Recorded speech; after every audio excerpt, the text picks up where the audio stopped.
거센 폭풍우가 몰아치는 강계에 서 있다고 상상해 보십시오. 안개가 자욱하게 내려앉아 한 치 앞도 분간할 수 없는 상황에서 우리는 각자 조각배 하나에 의지해 노를 젓고 있습니다. 물살은 거칠고 바람은 살을 벨듯이 차갑습니다. 그런데 저 앞 안개 속에서 검은 배 한 척이 무서운 속도로 우리를 향해 돌진해 옵니다. 우리는 목이 터져라 소리칩니다. 피해, 이쪽으로 오지 마, 부딪힌단 말이야. 하지만 그 배는 멈추지 않습니다. 기어이 우리의 배 옆구리를 쾅 하고 들이받습니다. 배가 휘청거리고 중심을 잃은 우리는 순식간에 공포와 분노에 휩싸입니다. 심장이 쿵쿵거리고 얼굴은 붉게 달아오릅니다. 우리는 그 무례한 배를 향해 온갖 저주와 욕설을 퍼붓기 시작합니다. 도대체 눈을 어디다 두고 다니는 거야? 그런데 말입니다. 숨을 헐떡이며 그 배 안을 들여다본 순간 우리는 말문이 막히고 맙니다. 그 배에는 아무도 타고 있지 않았습니다. 그것은 강물에 떠내려온 빈 배였던 것입니다.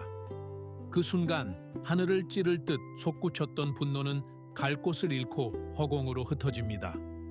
화를 낼 대상이 사라졌기 때문입니다. 조금 전까지 우리를 집어삼킬 듯했던 그 뜨거운 화는 사실 저 배 안에 나를 공격하려는 나쁜 의도를 가진 누군가가 있다는 우리의 생각, 바로 그 착각이 만들어낸 허상이었을 뿐입니다. 우리가 살아가는 이 현대 사회는 바로 그 폭풍우 치는 강물과도 같습니다. 매일 아침 눈을 뜨면 수많은 바해들이 우리를 향해 돌진해 옵니다. 직장 상사의 비꼬는 한마디, 출근길 지하철에서 어깨를 치고 지나가는 무례한 타인, 명절날 친척들의 선을 넘는 오지랖, 그리고 밤낮 없이 울려대는 스마트폰 속의 날 선 댓글들. 이 모든 것들이 우리의 배를 들이받습니다. 그럴 때마다 우리의 내면은 요동칩니다. 억울함에 잠을 설치고 그 사람에게 해주지 못한 말들을 되뇌며 이불을 걷어찹니다. 내가 왜 참고만 있었을까? 그때 이렇게 쏘아붙였어야 했는데. 우리는 스스로 불타는 석탄을 손에 쥐고 그것을 상대에게 던지려 하지만 결국 화상을 입는 것은 우리 자신의 손바닥뿐입니다. 우리의 시대는 우리를 너무나도 피로하고 방어적이며 늘 화가 나 있는 상태로 몰아넣었습니다. 하지만 오늘 우리는 이 오래된 강가에서 붓다의 지혜를 빌려 그 고통의 고리를 끊어내려 합니다. 우리를 들이받는 그 모든 무례한 사람들이 사실은 자신의 업보와 고통에 떠밀려 내려오는 빈 배임을 깨닫는 순간 우리는 비로소 자유로워질 수 있습니다. 분노의 소용돌이 속에서 중심을 잡고 고요하게 승리하는 법, 소란스러운 세상의 소음을 차단하고 내 영혼의 평화를 지키는 그 단단한 침묵의 기술에 대해 이야기해 봅시다. 잠시 마음의 노를 내려놓고 이 이야기에 귀 기울여 주시길 바랍니다. 이 영상이 여러분의 마음에 작은 쉼터가 되었다면 구독과 좋아요로 그 마음을 표현해 주십시오. 우리가 함께 만드는 이 연대가 더 많은 이들의 분노를 식혀줄 것입니다. 자, 이제 첫 번째 지혜의 문을 열어보겠습니다. 누군가 우리에게 모욕을 줄 때 우리는 본능적으로 그것을 받아듭니다. 마치 누군가 던진 공을 반사적으로 받아내는 야구 선수처럼 말입니다. 하지만 2500년 전 붓다는 우리에게 전혀 다른 방식의 받아침을 보여주었습니다. 어느 날 아코사카라는 이름의 브라만이 붓다를 찾아와 입에 담지 못할 욕설을 퍼부었습니다. 그는 붓다의 고요함이 마음에 들지 않았고 그를 깎아내려 자신의 우월함을 증명하고 싶어 했습니다. 침을 튀기며 쏟아내는 그 독설 앞에서 붓다는 그저 깊은 침묵으로 앉아 있었습니다. 브라만이 지쳐서 숨을 몰아쉴 때쯤 붓다는 조용히 물었습니다. 브라만이여, 그대의 집에 손님이 찾아오면 음식을 대접하는가? 브라만이 그렇다고 대답하자 붓다는 다시 물었습니다. 만약 그 손님이 그 음식을 먹지 않는다면 그 음식은 누구의 것이 되는가? 브라마는 당연하다는 듯 대답했습니다. 그야 다시 내 것이 되겠지. 그러자 붓다는 미소를 띠며 말했습니다. 그렇다. 그대가 내게 퍼부은 그 욕설과 비난을 나는 조금도 받지 않았다. 그러니 그 욕설은 이제 오롯이 그대의 것이다. 우리는 이 이야기를 머리로는 이해하지만 가슴으로 실천하기란 참으로 어렵습니다. 왜냐하면 우리의 에고, 이고는 끊임없이 인정을 갈구하기 때문입니다. 누군가 나를 비난하면 내 존재 가치가 훼손되었다고 느끼며 즉각적인 방어 태세를 취합니다. 상사의 질책을 들으면 내가 무능한가? 라는 생각에 빠지고 배우자의 짜증 섞인 말 한마디에 나를 사랑하지 않는구나 라며 절망의 나락으로 떨어집니다. 이것은 상대가 건넨 독이 든 선물을 우리가 기꺼이 받아 포장을 뜯고 그 독을 마셔버린 것과 같습니다. 현대의 일상으로 돌아와 봅시다. 여러분의 스마트폰 화면에 무례한 메시지가 떴다고 가정해 봅시다. 그것은 하나의 택배입니다. 발신인은 화가 잔뜩 난 직장 동료이거나 열등감에 사로잡힌 익명의 누군가일 수 있습니다. 그들은 악취가 진동하는 쓰레기를 상자에 담아 여러분의 집 앞에 두고 배를 누른 것입니다. 이때 문을 열고 그 상자를 집어들며 이게 뭐야? 냄새 나잖아 라고 소리치는 것은 이미 그 택배를 수령한 것입니다. 수령하는 순간 그 쓰레기를 처리해야 하는 책임은 여러분에게 넘어옵니다. 감정적으로 반응한다는 것은 바로 그 수령증에 서명을 하는 행위입니다. 우리는 불수불밭, 부쇼부밭, 즉 받지 않음으로써 되돌려주는 기술을 익혀야 합니다. 상대의 말은 그저 공기의 진동일 뿐입니다. 성대라는 기관이 떨려서 만들어낸 물리적인 소리 에너지, 그 이상도 이하도 아닙니다. 그 진동에 모욕이라는 의미를 부여하고 내 가슴에 비수처럼 꽂는 것은 바로 나 자신의 해석입니다. 우리는 이 해석의 과정을 멈춰야 합니다. 누군가 소리를 지를 때 저 사람이 나를 공격한다고 생각하는 대신 저 사람의 입에서 거친 소음이 나오고 있구나. 저것은 그의 내면이 지옥이라는 증거다 라고 바라보는 연습이 필요합니다. 이것은 정신 승리가 아닙니다. 이것은 현상을 있는 그대로 보는 명징한 시선입니다. 그가 뱉은 말은 그의 인격이지 나의 인격이 아닙니다. 내가 그 선물을 받지 않으면 그는 그 무거운 짐을 다시 짊어지고 돌아가야 합니다. 그의 의도는 실패했습니다. 그의 목적은 여러분을 화나게 하고 흔들리게 하는 것이었으니까요. 하지만 여러분이 태풍의 눈처럼 고요하다면 그 공격은 허공을 가르다 스스로 힘을 잃게 될 것입니다. 이것이 바로 두 번째 지혜, 침묵이라는 거울로 이어집니다. 초기 경전 수타니파타에는 이런 구절이 있습니다. 허공을 향해 주먹을 휘두르면 휘두른 자의 팔만 아플 뿐이다. 침묵은 바로 이 허공이 되는 기술입니다. 무례한 사람은 싸움을 원합니다. 그들은 갈등이라는 장작을 계속 던져 넣어 자신의 분노를 태우고 싶어 합니다. 그런데 우리가 같이 화를 내며 반응한다는 것은 그 불길에 기름을 붓는 격입니다. 반대로 우리가 침묵으로 일관한다면 그것은 그들의 주먹이 닿을 곳 없는 텅 빈 공간을 만드는 것과 같습니다. 타격감이 없으면 공격자는 지치게 마련입니다. 하지만 여기서 말하는 침묵은 겁에 질려 아무 말도 못하는 굴종의 침묵이 아닙니다.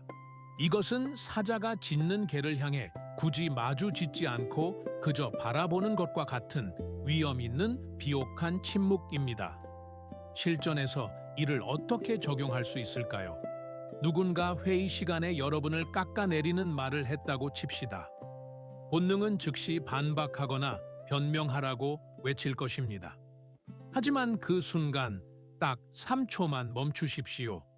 그리고 아무 말 없이 그러나 흔들림 없는 눈빛으로 상대의 미간을 가만히 응시하십시오. 이 짧은 어색한 침묵, the awkward pause은 엄청난 힘을 발휘합니다. 이 침묵의 시간 동안 공기의 흐름이 바뀝니다. 소란스러운 말들의 파도가 멈추고 상대가 내뱉은 그 저열한 말들이 허공에 둥둥 떠다니게 됩니다. 침묵은 거울이 되어 상대방이 방금 자신이 한 말이 얼마나 어리석고 품이 없는지 스스로 듣게 만듭니다. 그들은 당황할 것입니다. 여러분의 반응, 뭐길 기대했는데 돌아오는 것은 자신의 밑바닥을 비추는 고요한 거울뿐이니까요. 그들은 그 어색함을 견디지 못해 횡설수설하거나 시선을 피하게 될 것입니다. 흙탕물은 휘저을수록 더 흐려집니다. 상대가 흙탕물을 일으킬 때 나까지 뛰어들어 같이 휘젓지 마십시오. 가만히 두면 흙은 가라앉고 물은 다시 맑아집니다. 침묵하는 자가 결국 대화의 주도권을 쥐게 되는 이치입니다. 여러분이 똑같이 얼굴을 붉히며 고성을 지르는 순간 여러분은 그 무례한 사람과 같은 수준으로 내려가 진흙탕에서 뒹구는 것입니다. 그것은 여러분의 고귀한 영혼에 흠집을 내는 일입니다. 침묵은 나의 격 dignity를 지키는 가장 견고한 방패이자 상대를 가장 우아하게 제압하는 무기입니다. 소음은 소음을 이길 수 없지만 고요함은 모든 소음을 잠재웁니다. 이 깊은 침묵 속에서 우리는 비로소 외부의 자극에 흔들리지 않는 뿌리 깊은 나무가 되어가는 것입니다. 이제 우리의 시선을 외부의 적에서 나의 내면으로 돌려볼 시간입니다. 세 번째 지혜의 장을 엽니다. 붓다는 우리에게 인간의 고통을 설명하며 두 번째 화살이라는 아주 정교한 비유를 들려주었습니다. 숲을 걷다가 어디선가 날아온 화살에 팔을 맞았다고 상상해 봅시다. 이것은 첫 번째 화살입니다. 살이 찢어지고 피가 흐릅니다. 몹시 아픕니다. 이것은 우리가 육체를 입고 세상에 태어난 이상 피할 수 없는 현실의 고통입니다. 누군가 나에게 모욕적인 말을 던졌을 때 내 귀가 그것을 듣고 기분이 상하는 것, 그것이 바로 첫 번째 화살입니다. 이것은 내 잘못이 아니며 통제할 수 없는 외부의 사건입니다. 문제는 그 직후에 일어납니다. 우리는 그 화살이 박힌 자리를 부여잡고 스스로에게 두 번째 화살을 쏘아댑니다. 도대체 왜 나한테 이러는 거야? 내가 그렇게 만만해 보이나? 나는 역시 사랑받지 못할 존재인가 봐. 첫 번째 화살은 단지 물리적인 통증이었지만 우리가 스스로 쏘아 올린 이 두 번째 화살은 심리적인 괴로움이라는 독을 퍼뜨립니다. 상사가 업무 실수를 지적한 것은 첫 번째 화살입니다. 하지만 퇴근 후 침대에 누워 나는 무능력해. 이 직장에서 살아남지 못할 거야. 내 인생은 실패했어. 라며 밤새도록 자신을 찌르는 것은 두 번째 화살입니다. 붓다는 말했습니다. 어리석은 자는 두 번째 화살을 맞고 괴로워하지만 지혜로운 자는 첫 번째 화살만 맞을 뿐 두 번째 화살은 맞지 않는다. 우리의 일상을 들여다봅시다. 누군가 약속 시간에 늦었을 때 그가 늦는구나라는 팩트는 첫 번째 화살입니다. 하지만 나를 무시해서 늦는 거야 라는 해석은 두 번째 화살입니다. 우리는 너무나 자주 타인의 무례함이라는 사건 자체보다 그 사건에 덧붙인 우리의 해석 때문에 더 깊이 상처받습니다. 무례한 사람 때문에 하루를 망쳤다면 그 사람은 아침에 한번 화살을 쏘았을 뿐인데 나는 하루 종일 수십 번, 수백 번 그 화살을 내 심장에 다시 꽂고 있는 셈입니다. 이것은 얼마나 가혹한 자해입니까? 이제 이 악순환을 끊어내는 수행, 바로 알아차림과 멈춤의 기술을 배워봅시다. 불교 명상법인 위파산에서는 감정을 객관화하여 바라보라고 가르칩니다. 분노가 치밀어 오를 때 내가 화났다 라고 말하지 마십시오. 나와 화를 동일시하는 순간 우리는 화 그 자체가 되어버립니다. 대신 마치 강가에 앉아 흘러가는 강물을 바라보듯 3인칭으로 관찰하십시오. 아, 내 안에 화라는 감정이 일어나는구나. 심장이 빠르게 뛰는구나. 모욕감을 느끼는 마음이 지나가고 있구나. 이렇게 감정에 이름을 붙이는 레이버링 순간 놀라운 일이 벌어집니다. 나와 감정 사이에 미세한 틈이 생기기 시작합니다. 내가 감정에 휩쓸려 떠내려가는 것이 아니라 감정을 지켜보는 주인의 자리로 돌아오게 되는 것입니다. 자극과 반응 사이에는 공간이 있습니다. 무례한 문자를 받았을 때 자극, 바로 답장을 보내는 것 반응 사이에는 아주 짧은 찰나의 시간이 존재합니다. 대부분의 우리는 이 공간을 인지하지 못하고 동물적으로 반응합니다. 하지만 우리의 자유와 평화는 바로 이 작은 공간 안에 숨어 있습니다. 무례함에 직면했을 때 호흡하십시오. 깊게 들이마시고 천천히 내뱉으십시오.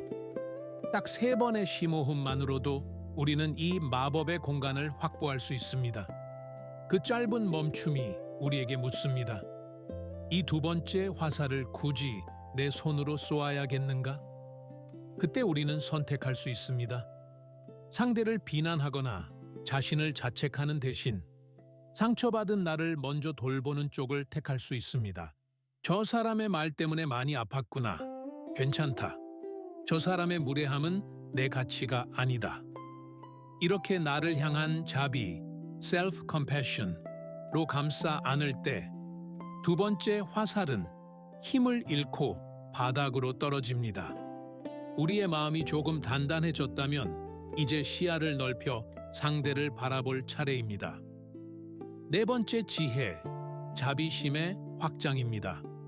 우리가 무례한 사람을 미워하는 이유는 그들이 강하고 위협적인 존재라고 착각하기 때문입니다.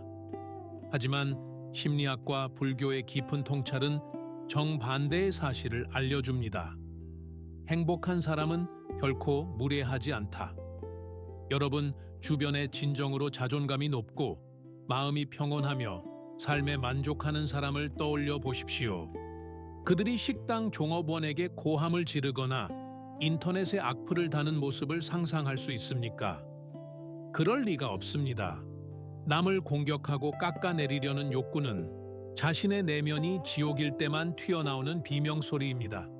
독을 품은 뱀이 독을 뿜듯이 고통을 품은 사람은 고통을 뿜어냅니다. 그들의 무례함은 나 지금 너무 힘들어요. 나 좀 봐주세요. 라는 왜곡된 구조 신호일지도 모릅니다.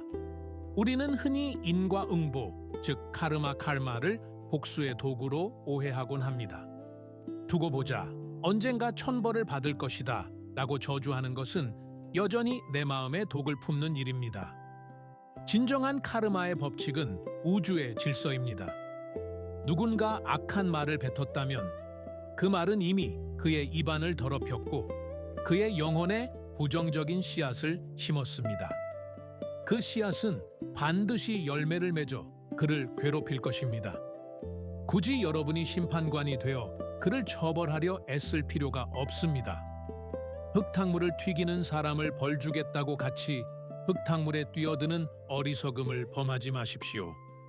우주가 그 빚을 정확하게 정산할 것임을 신뢰하고 여러분은 그저 여러분의 길을 가십시오. 무례한 사람을 마주했을 때 그를 악당이 아니라 환자로 바라보는 프레임의 전환, 리프레이밍을 시도해 보십시오. 길을 가다가 누군가 여러분의 옷에 구토를 했다고 합시다. 냄새나고 불쾌하겠지만 우리는 그 사람과 멱살을 잡고 싸우지 않습니다. 왜냐하면 그가 아픈 사람이라는 것을 알기 때문입니다. 오히려 얼마나 속이 안 좋으면 저럴까 하고 측은지심을 느낄 것입니다. 세상의 모든 무례한 사람들은 마음의 식중독에 걸린 환자들입니다. 그들이 쏟아내는 독설은 그들의 병증, 심텀입니다. 저 상사는 열등감이라는 만성 질환을 앓고 있구나. 저 사람은 사랑 결핍이라는 바이러스에 감염되었구나. 이렇게 바라보는 순간 분노는 연민으로 바뀝니다. 연민은 상대를 위한 것이 아니라 그들의 독이 내 혈관으로 침투하지 못하게 막는 최고의 해독제입니다. 많은 분들이 용서라는 단어에 거부감을 느낍니다. 그 나쁜 사람을 어떻게 용서합니까? 맞습니다. 억지로 하는 용서는 또 다른 폭력입니다. 하지만 불교 심리학의 대가 잭 콘필드는 말합니다. 용서는 상대방의 행동을 정당화해 주는 것이 아니다. 용서는 더 이상 과거가 나의 현재를 지배하지 않도록 하겠다는 선언이다. 용서는 감옥 문을 여는 열쇠입니다. 무례한 그 사람을 감옥에 가둬두고 있다고 생각했지만 자세히 보니 그 감옥의 문을 지키느라 꼼짝 못하고 그 앞에 서 있는 것은 바로 나 자신이었습니다. 용서는 그를 풀어주는 것이 아니라 내가 그 감옥 앞을 떠나 내 인생을 살러 가는 것입니다. 미움이라는 짐을 내려놓을 때 우리는 비로소 가벼워집니다. 그들이 고통 속에 머물게 두고 우리는 행복으로 걸어갑시다. 그것이 진정한 승리입니다. 이제 마음의 근육을 단단하게 키웠다면 현실이라는 전쟁터에서 사용할 수 있는 구체적인 방패와 검을 챙길 시간입니다. 5번째 지혜, 바위처럼 단단한 실전 대응법입니다. 우리가 사는 세상은 도서관처럼 조용하지 않습니다. 우리는 매일 무례함이라는 소음과 마주합니다. 이때 가장 효과적인 심리학적 전술 중 하나는 바로 회색 돌 기법, Grey Rock Method입니다. 길가에 굴러다니는 흔해 빠진 회색 돌멩이를 상상해 보십시오. 아무런 특징도 없고 재미도 없고 감정도 없는 그 돌 말입니다. 무례한 사람, 특히 나르시시스트적인 성향을 가진 사람들은 여러분의 감정적 반응을 먹이로 삼고 살아갑니다. 그들이 독서를 퍼붓는 이유는 여러분이 화를 내거나 울거나 해명하려 애쓰는 그 드라마틱한 반응을 즐기기 때문입니다. 그것이 그들에게는 에너지가 됩니다. 그러니 그들에게 먹이를 주지 마십시오. 그들이 자극적인 말을 던질 때 가장 무미건조하고 지루한 반응을 보이십시오. 아, 그렇군요. 그렇게 생각하시는군요. 알겠습니다.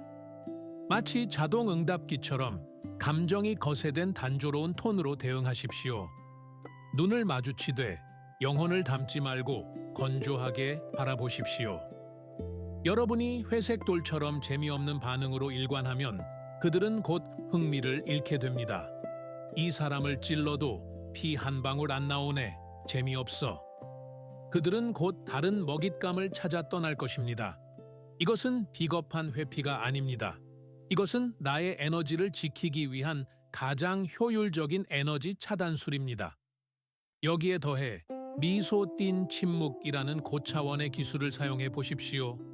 러나르도 다빈치의 모나리자나 법당에 앉아 계신 관세음보살의 미소를 떠올려 보십시오. 입꼬리는 살짝 올라가 있지만 눈은 깊고 고요합니다. 이것은 비웃음이 아닙니다. 네오의 그 어떤 말도 나를 해칠 수 없다는 절대적인 자신감에서 나오는 여유로운 미소입니다.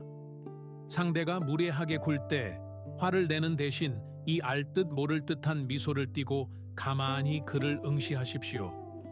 이 침묵의 미소는 상대를 극도로 불안하게 만듭니다.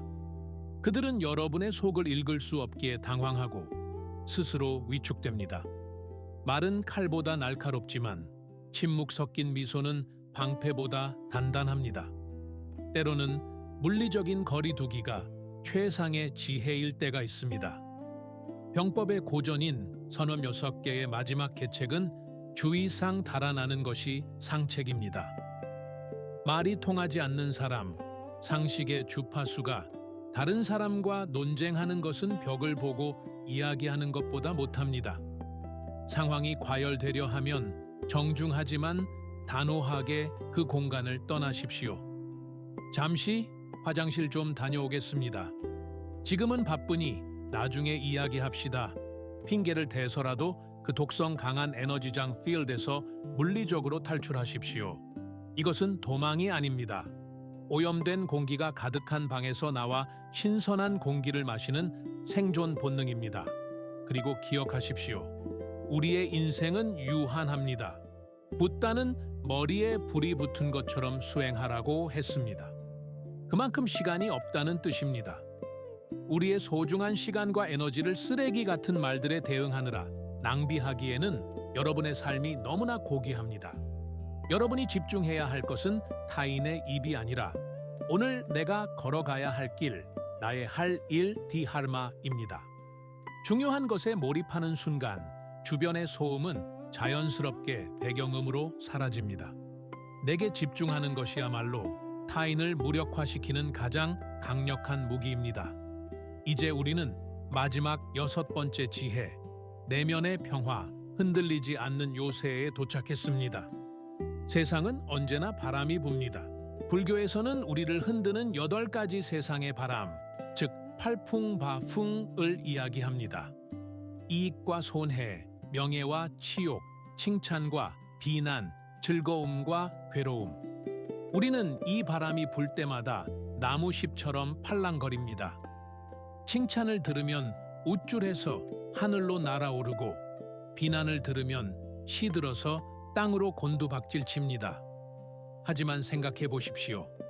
남이 나를 칭찬한다고 해서 내가 갑자기 위대한 사람이 됩니까? 반대로 남이 나를 비난한다고 해서 내가 갑자기 형편없는 사람이 됩니까? 아닙니다. 나는 그저 나일 뿐입니다. 외부의 평가는 바람처럼 지나가는 것일 뿐 나의 본질을 바꿀 수 없습니다. 우리는 너무 오랫동안 내 감정의 리모컨을 타인의 손에 쥐어주고 살았습니다. 그들이 칭찬 버튼을 누르면 웃고 비난 버튼을 누르면 화를 냈습니다. 이것은 노예의 삶입니다. 내 기분과 행복을 왜 남이 결정하게 둡니까? 이제 그 리모컨을 되찾아와야 합니다. 네가 무슨 말을 하든 내 마음의 평화는 내가 결정한다. 이것이 바로 마음의 주인 된 자의 태도입니다. 물론 이것은 하루아침에 완성되지 않습니다. 선종의 대가 신수대사는 몸은 보리수요, 마음은 명경대 맑은 거울과 같다. 때때로 부지런히 털고 닦아 먼지가 끼지 않게 하라고 했습니다. 우리는 매일 세수를 하고 양치를 합니다. 그런데 왜 마음은 닦지 않습니까? 하루 동안 세상에서 묻은 비난의 먼지, 억울함의 얼룩을 매일 밤 명상과 성찰로 닦아내야 합니다. 그래야 내 마음의 거울이 맑아져서 세상을 있는 그대로 비출 수 있습니다. 진정한 승리란 무엇일까요? 무례한 사람의 입을 막고 그를 굴복시켜 사과를 받아내는 것일까요? 아닙니다. 그것은 또 다른 싸움의 시작일 뿐입니다. 진정한 승리, 닐바나는 그가 흙탕물을 튀기든 폭풍우가 몰아치든 내 마음의 호수가 고요함을 유지하는 상태입니다. 외부의 어떤 자극에도 나의 평온이 깨지지 않는 것. 그리하여 나의 하루가, 나의 수면이, 나의 미소가 지켜지는 것. 이것이 붓다가 말한 진정한 승리이며 우리가 도달해야 할 자유의 땅입니다. 잠시 눈을 감고 숲속의 거대한 나무 한 그루를 상상해 보시길 바랍니다. 수백 년의 세월을 견딘 거대한 고목이 있습니다. 그 나무 아래로 사나운 멧돼지가 지나가며 나무 껍질을 들이받습니다. 거친 폭풍우가 몰아쳐 가지를 세차게 흔듭니다. 지나가는 새들이 머리 위에 오물을 떨어뜨리기도 합니다. 하지만 나무를 보십시오. 나무는 멧돼지와 싸우기 위해 뿌리를 뽑아 쫓아가지 않습니다. 폭풍우를 향해 조용히 하라고 소리치지 않습니다. 새들에게 화를 내지도 않습니다. 그저 더 깊고 어두운 땅 속으로 묵묵히 뿌리를 내릴 뿐입니다. 그리고 더 높은 하늘을 향해 가지를 뻗을 뿐입니다. 나무는 알고 있습니다.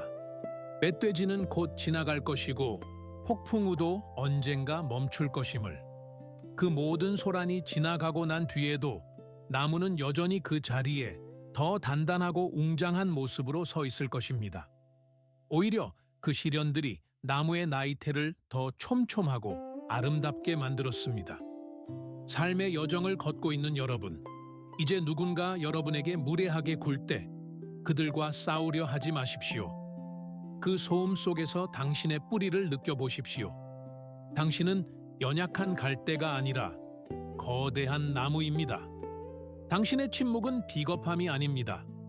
그것은 폭풍을 잠재우는 산과 같은 위엄이며 세상을 품어 안는 숲과 같은 깊이입니다. 오늘 하루 그 어떤 바람이 불어와도 당신의 뿌리가 흔들리지 않기를, 무례함이라는 돌멩이가 당신이라는 거대한 호수의 파문을 일으키지 못하기를, 당신의 고요함이 그 어떤 고함보다 큰 울림이 되기를 바랍니다. 이 지혜가 여러분의 마음에 단단한 뿌리가 되었다면 구독과 좋아요로 이 숲에 함께 머물러 주십시오. 우리는 다음 영상에서 더 깊은 지혜의 그늘 아래 다시 만날 것입니다. 평온하십시오.